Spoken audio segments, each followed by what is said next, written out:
¿Cómo están?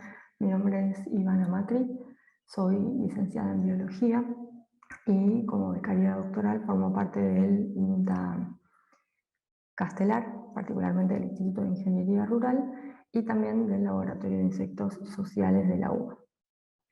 Yo trabajo con abejas sociales, particularmente la abeja melífera, que es la abeja domesticada, productora de miel que todos conocemos, y la charla que les voy a presentar hoy se titula "Las abejas pueden aprender y recordar cómo afectan los agroquímicos su desempeño". Pero antes de meternos en este tema tan específico, vamos a conocer un poco cómo se conforma una colonia de abejas. Entonces, vamos a ver que está conformada por tres tipos diferentes de individuos. Este de acá en medio es el zángano, que es el único representante macho de la colonia. Tenemos a la reina, que es la única de la colmena que pone huevos. Pueden ver que por eso mismo tiene el abdomen más elongado, es de mayor tamaño que el resto. Y por último tenemos a la abeja obrera, que es la que todos conocemos, que es la que conforma la mayor cantidad de individuos presentes en la colmena y es la que se encarga de realizar todas las tareas, tanto en el interior como fuera de la colmena. Todos los individuos pasan por el mismo ciclo de vida, desde huevo, la reina pone un huevo en una de las celdas, de ahí eclosiona, surge la larva, y una de las ovejas obreras más jóvenes las alimentan, las cuidan, las larvas van aumentando de tamaño hasta que finalmente está lista para pupar. Ahí es cuando se tapa la celda y acá se produce el momento de mayores cambios para formar finalmente la abeja adulta que va a emerger de la celda. Bien, algo muy interesante de estas colonias es que la división de tareas está dando por la edad de las abejas obreras, ¿sí?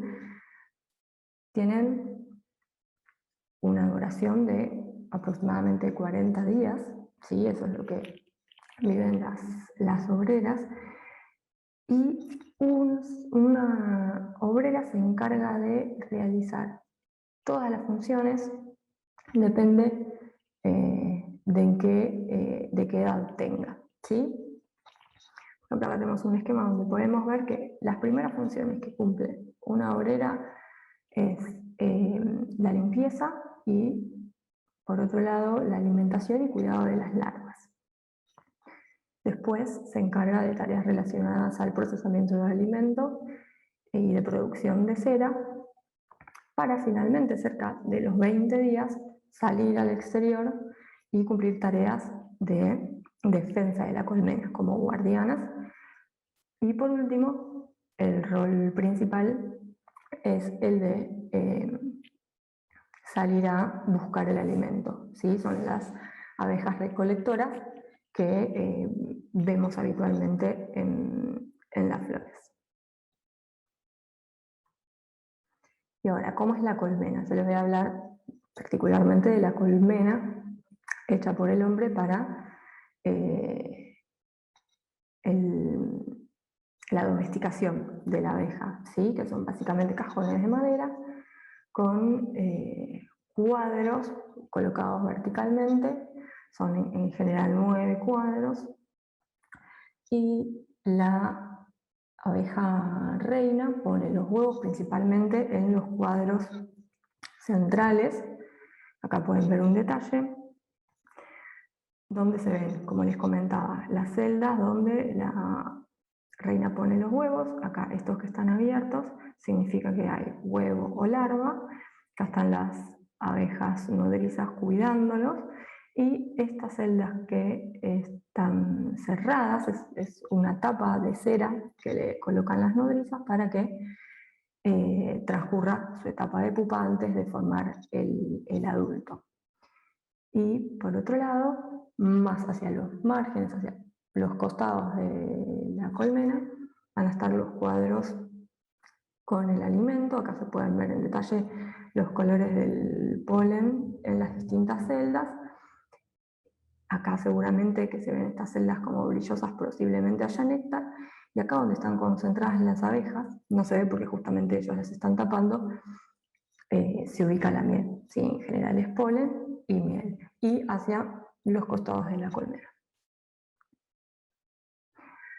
Bien, entonces, sabemos que las abejas melíferas son uno de los principales polinizadores en los agroecosistemas. Pero, ¿qué es un polinizador y qué es un agroecosistema?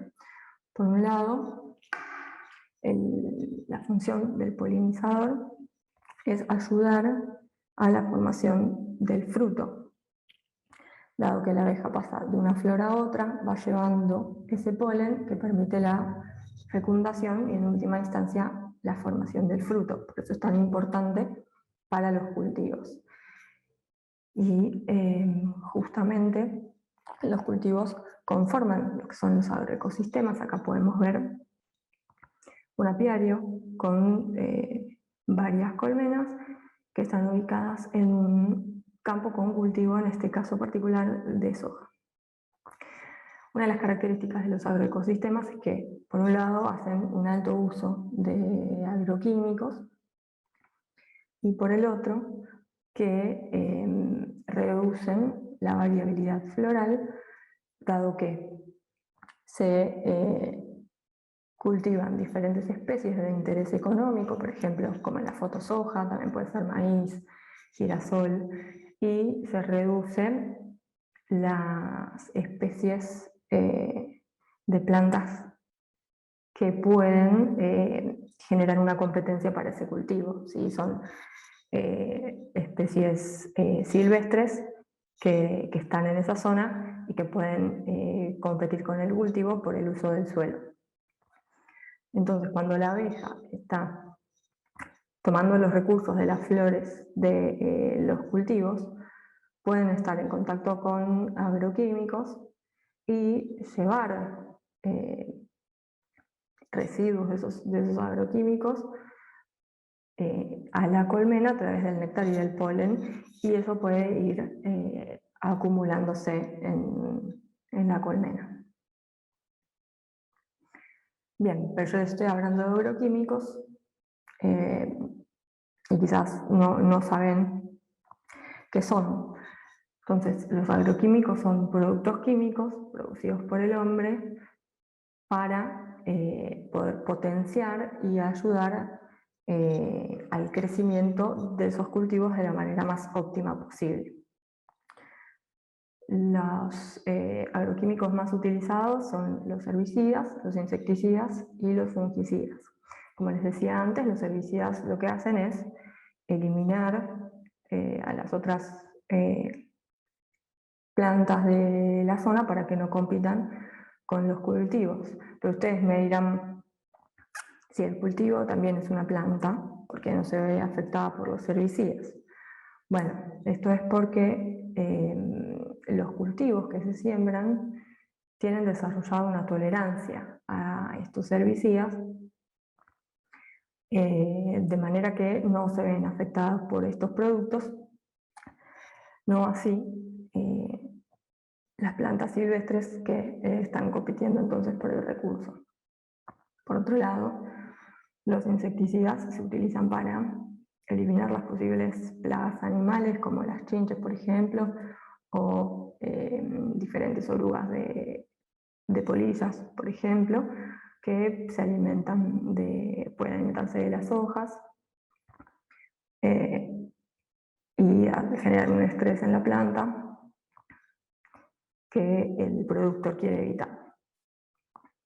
Y por otro lado, también se pueden aplicar fungicidas, que son productos que evitan la producción la aparición de hongos en la planta. Y bueno, el resto de las fotos es para que vean los diferentes tipos de aplicaciones que se pueden realizar, desde algo más localizado, planta por planta, pasando por otro sistema terrestre que se llama mosquito, pero abarcando mayor área, y por último, la aplicación de manera aérea con avión. Bien, pero ahora entonces volviendo a las abejas. ¿Cómo pueden ellas reconocer su alimento? ¿Sí? El néctar, el polen y a su vez el olor de las flores. Bien, acá pueden ver en detalle lo que se denomina probóscide, que es con lo que lamen y succionan el néctar.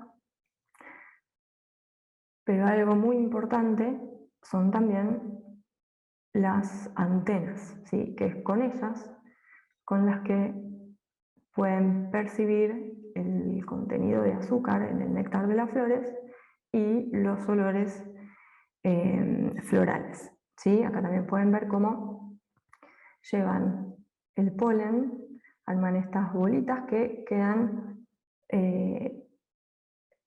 que pueden llevar en las patas traseras en estas estructuras. Se ve que es como más aplanada la parte más posterior, y ahí pueden llevar el polen a la colmena.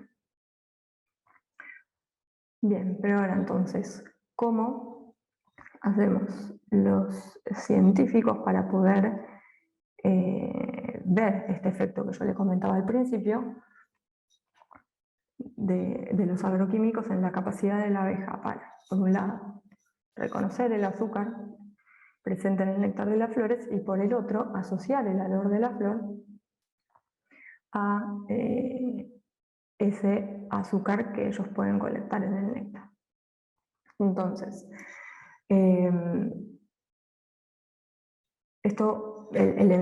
experimento que nosotros hacemos se basa en una respuesta automática que llamamos refleja, que se da cuando las antenas contactan con una solución azucarada, esto es agua más azúcar, automáticamente extienden la probóscide para alimentarse. Entonces, ¿cómo hacemos este experimento? Por un lado, lo primero que hacemos es capturar a las abejas en piquera. Acá pueden ver en esta foto que esta es la piquera, es como se llama la entrada y salida al interior de la colmena. Las capturamos con tubos de laboratorio y las dormimos en frío para poder manipularlas, y las colocamos en estos cepos, que son unos tubos de metal, de manera que quedan inmovilizado el cuerpo, pero libre la cabeza, con la posibilidad de poder mover antenas y probóscide. Entonces, una vez que está ahí ubicada, ¿cómo hacemos o simulamos el olor de una flor? Bien, lo que hacemos es utilizar una jeringa plástica con dentro un filtro, un papel de filtro con unas gotitas de una fragancia floral. Y entonces hacemos lo siguiente. Primero, con la jeringa vamos apretando, y eso hace que salga un flujo de aire desde la jeringa hacia la abeja con el aroma. Unos segundos después, con un palillo embebido en solución azucarada, les tocamos las antenas. Esto hace que extiendan la probóscide y tomen el azúcar del palillo. Esto entonces se repite varias veces, y de esta manera llega un momento en que la abeja aprende a asociar esa fragancia con la recompensa. ¿Y cómo sabemos que la abeja aprendió? Porque una vez que le tiramos el aroma, extiende la probóscide incluso antes de que le toquemos las antenas. Eso es lo que nosotros registramos. Si aprenden o no a asociar ese olor, reaccionando antes de tocarle las antenas con el azúcar, y cuántos intentos les llevó a aprenderlo. ¿Sí? Y esto es lo que nosotros registramos y evaluamos en abejas. Por un lado, expuestas a un agroquímico, y por el otro, a otras. ¿Sí? Entonces, ¿cómo lo registramos? Esto es simplemente para ejemplificarles cómo se ven los resultados. Acá pueden ver que tenemos el aprendizaje en el eje y acá en la base diferentes apiarios donde la columna gris representa a las abejas no expuestas a agroquímicos y la columna negra abejas expuestas a agroquímicos. Y como pueden ver, acá hay 6 columnas porque se evaluaron 3 apiarios diferentes y en los 3 se ve que en las abejas, luego de una aplicación de agroquímicos, su aprendizaje es menor que en abejas de la misma colmena antes de que se hiciera esa aplicación, es decir, antes de que estén expuestas a esos agroquímicos. Y ahora, al principio yo les comentaba que las abejas no solo aprenden, sino que recuerdan. Entonces, ¿cómo evaluamos que las abejas mantienen esa memoria del olor aprendido? Porque luego de un tiempo después de que hayamos registrado el aprendizaje, volvemos a exponerlas al olor sin tocar las antenas, esto es solamente como les contaba antes con la jeringa, exponerlas al olor floral y registramos si siguen respondiendo a ese olor aprendido o no. Y nuevamente en este gráfico vemos que la columna gris representa a las abejas no expuestas y las columnas negras a las expuestas, y lo mismo en los 3 apiarios se ve como la respuesta es menor, es decir, son menos las abejas que recuerdan ese olor luego de haberlo aprendido. De manera que esto nos está diciendo que si bien los agroquímicos no generan mortalidad en las abejas, sí hay que evaluar diferentes niveles que denominamos supletales, en donde la abeja se ve afectada, en este caso, en su capacidad de aprender y de recordar los recursos florales, y generando un daño a largo plazo para poder reconocer su alimento y llevarlo a la colmena. Y por lo tanto, tenemos que seguir estudiando diferentes aspectos subletales para poder comprender cómo los diferentes agroquímicos pueden estar afectando a la colmena en su totalidad, aunque no generen mortalidad de los individuos, sí puede afectar de otras maneras. Bien, bueno, muchas gracias, espero que hayan disfrutado de la charla y haber sido clara. Cualquier cosa, si quieren hacerme preguntas, consultas, pueden hacerlo a este mail que figura acá abajo, que con gusto les voy a responder. Saludos a todos y espero que se encuentren bien.